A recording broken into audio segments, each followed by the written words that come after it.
because you're moving. Your joy is moving out. It's spilling over.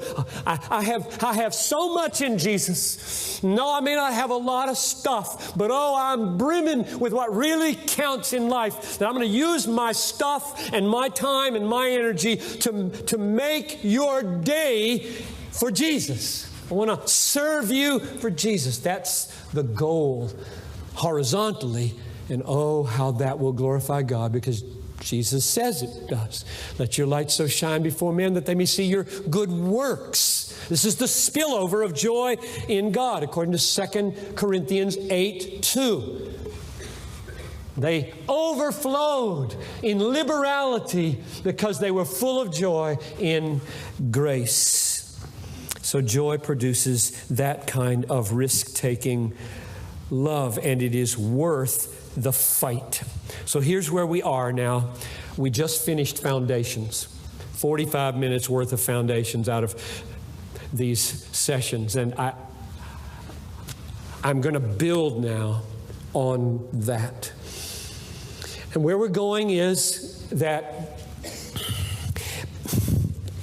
for years and years, after I wrote Desiring God in 1986, and have spoken on it hundreds of times, I suppose, arguing for the things I just spent 45 minutes arguing here, and writing about them in every way I could write about them, preach as many ways I could preach. The most common question that came back to me when I was done, like if I were to just stop right now, one of the most common questions would be people coming up, often with tears, saying, I think you're probably right. And I'm not there. I'm not there. I don't delight in God like that. I don't feel like He's a Grand Canyon that I stand beside in the morning. I don't feel like He's a supernova that causes me to explode with joy. I just kind of get up in the morning, go to work. I hardly even know what you're talking about. My experience of God isn't anything like you're talking about. That was the most common, for 20 plus years, that was the most common response. It wasn't a theological issue like, you believe this or you believe that and I don't. That wasn't the problem. That sounds sort of biblical, and I feel scared that I may not even be a Christian. And you know what? I don't think that's a bad response at all. Back in the Puritan days, back when pastors preached the Bible and people trembled, people were concerned about their assurance a lot.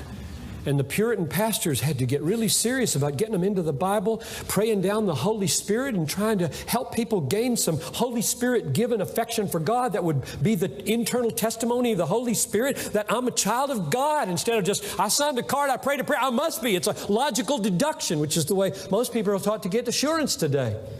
I prayed, I signed the card, the Bible says if I do this and this, then I got the Holy Spirit, so I must have the Holy Spirit. I have no experience of the Holy Spirit. I don't have any changed affections. God is not precious to me. He's not a treasure, but I did those things. So the inference is that's not Christianity.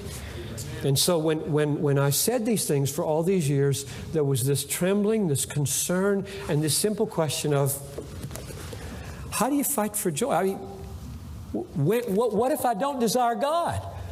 What if I don't desire God? And so I kept notes and I thought and prayed for years and years. And then finally last year I put this together. And now I would like to just do a few conferences like this to help people. I'm not eager to make anybody feel miserable. I would like you to work through the misery of questioning to rock solid assurance, because you should have assurance. The Bible talks about assurance. So I want to clarify now, in the minutes we have left here, I've got 4 clarifications of the fight for joy. Just statements that what I do mean, what I don't mean by the fight for joy, and then we'll plow into how you do the fighting in real nitty-gritty practical ways. So we'll start the clarifications here and we'll pick them up in the next hour. So let's see how many we can do here. The first one is this. The fight for joy is a fight for joy in God, not a fight for joy in general. I know some of you are going to walk out of this room and say I said things I didn't say because you don't like what I'm saying. And when you don't like what somebody says, you distort what they say. But I'm trying to make this clear. The pursuit of joy that I am commending, the fight for joy, is a fight for joy in God, not in general. Just any old place. The subjective experience of joy means nothing to me unless it is riveted in an object outside of me, has reality outside of me. I don't create it. It's just there. I must deal with it, and it's the glory of God. C.S. Lewis, wow, has he been helpful to me on this. I don't know if you've ever read C.S. Lewis's autobiography, Surprised by Joy. Sounds like some of you have. I commend it. It's a little bit weighty. Not everybody struggles with what he struggled, but I did. And therefore, when you read a book that carries you where you are going, it works, it helps. And let me read you his struggle and his main discovery. That book is mainly about this point in my message. Namely, that the pursuit of joy, which everybody has, should be not a pursuit of the experience, but of God and joy in God. So here's what he said. I perceived, and this was the wonder of wonders, that I had been equally wrong in supposing that I desired joy itself. Joy itself, considered simply as an event in my own mind, turned out to be of no value at all.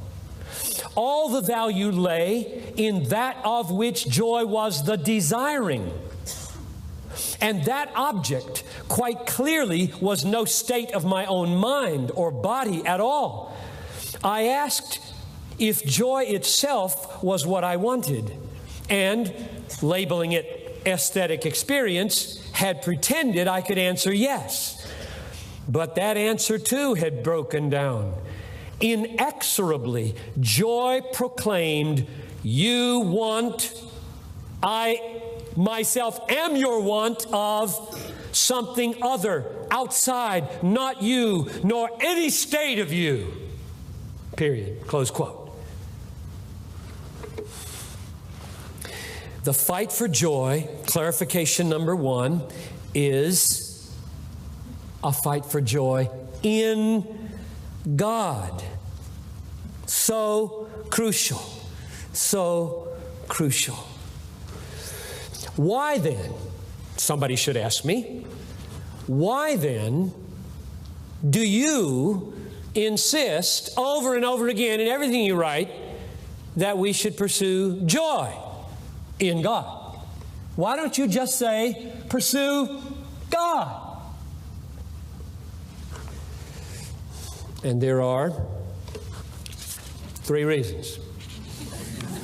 Number one, it isn't my idea to talk like this. It's God's idea.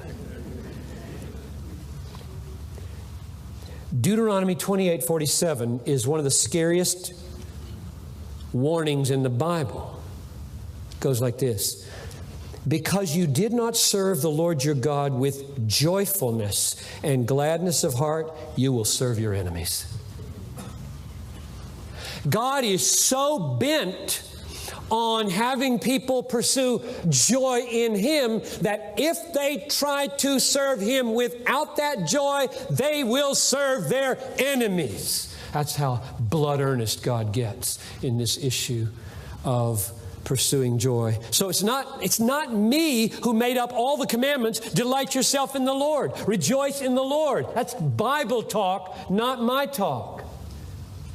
Second response, God is glorified by our experience of Him joyfully, not merely by the way we think about Him.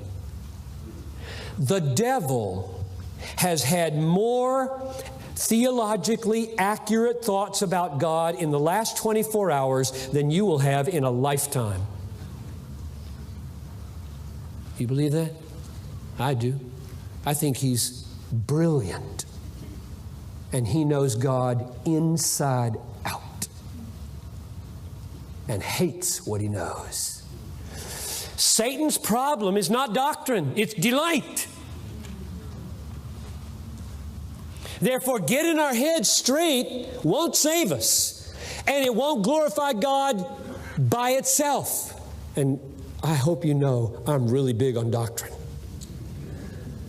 But I'm, at this point, saying the reason I push joy in God is because all the right thinking about God in the world is not as good as Satan's thinking about God. He just hates it.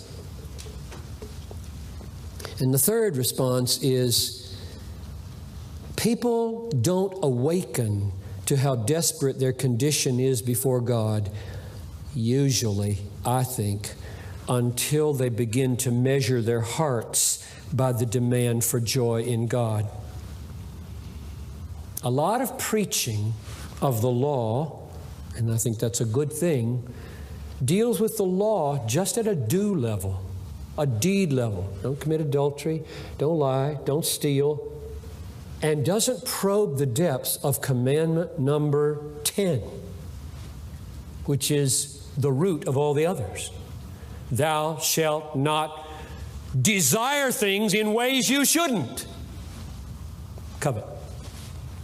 Desire is the root problem in the law. And so when we preach, not enough people probe people's consciences and hearts as to what do you delight in? What are you going to watch on television when you go home tonight? What is your default activity when there's no pressure on you? What is your heart reflexively drawn to? Those are the things that damn us. It isn't adultery. I mean, good grief, it does not take a lot of willpower to stay out of bed with another woman. But not to have a desire to look at a picture. Desire, that's damning. To know that my heart has to change, my whole structure of motivation has to change, my whole priority of treasuring things in the world has to change. I'm damned. There's nothing I can do. I feel totally devastated by this indictment. That's a third reason why I think we should not just say, pursue God. Because you know what people will do with the word, pursue God, pursue God, pursue God. They'll just fill in all the verbs they feel comfortable with. I'll read about Him. I'll talk about Him. I'll do some things for Him. Don't you touch my heart, because I'm in love with money and I'm in love with the praise of man. So don't connect pursue God with pursue joy in God, because that will get me in trouble. So those are my three reasons for why, even though I totally agree with C.S. Lewis, we are after God in a certain way. Not to indict Him, not to ignore Him, not merely to say right things about Him. We're after God to enjoy Him. And if we don't honor Him. It's a huge, huge issue. My goal is God and happiness in all that He is for me. Now, I'm going to stop here. Let me tell you where we're going next. The first clarification of this was the pursuit or the fight for joy is a fight for joy in God, not just the experience in general. The second clarification is, Piper, why must we fight if joy is a gift? Fight and spontaneity. And if joy isn't spontaneous, it's not joy. You don't decide to be happy in the next 5 seconds. You can decide to pursue happiness by doing things that make you happy, but your emotions are not like your little finger. You can take your little finger and under almost any emotional circumstances say, go down, go up, go down, go up, go down. Isn't that remarkable? Go down, go up. You can do that. You can't do that with happiness. So if happiness is something that it just comes, and is spontaneous, and the Bible in Galatians 5:22 says it's a fruit of the Holy Spirit, then what's this fight language? That's the second clarification that we will take up next time.